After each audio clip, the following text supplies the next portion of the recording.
Hey everyone, for today's video, we are going to tackle the impacts of globalization. Let's go!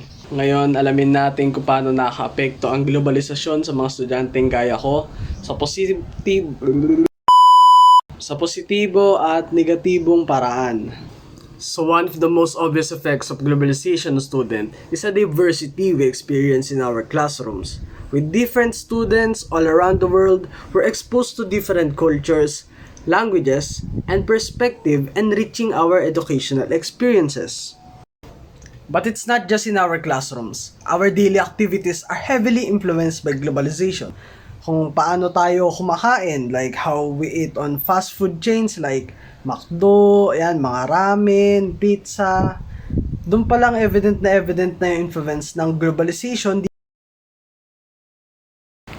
So ayun, isa pa example ng globalisasyon dahil bilang isang estudyante, nire-require kami ng mga profs namin na magsalita sa wikang English or English, lalo na nung nagka-subject kami ng PCM nung first year.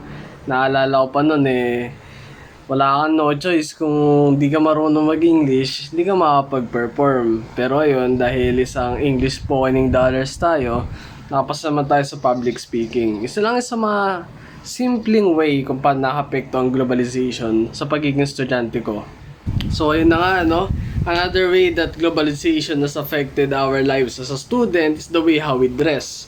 So ayun, sa school, syempre, kadalasan na school uniform tayo, pero pag nagkaroon ng mga wash day, yan, nagsisipormahan mga estudyante dyan. Parang ginakain natin yung ibang western culture sa pananamit, yung mga crop top, yan. Tapos naman kaya Korean, Japanese, susot sila ng mga vest kahit sobrang init, o ayun, mga nakapatong, yan. Basta mga porma. So ayun, sa pananamit, nakapekto rin dito yung globalisasyon, di lang basta sa kultura, dahil minsan na-adapt natin kung paano manamit yung mga tao sa ibang bansa, o ayun naman, na-influencehan nila tayo. If we incorporate too much globalization in our lives, it will affect us in a negative way. Number 1, negative effect ng globalization sa buhay ko bilang estudyante ay yung salitang brain drain.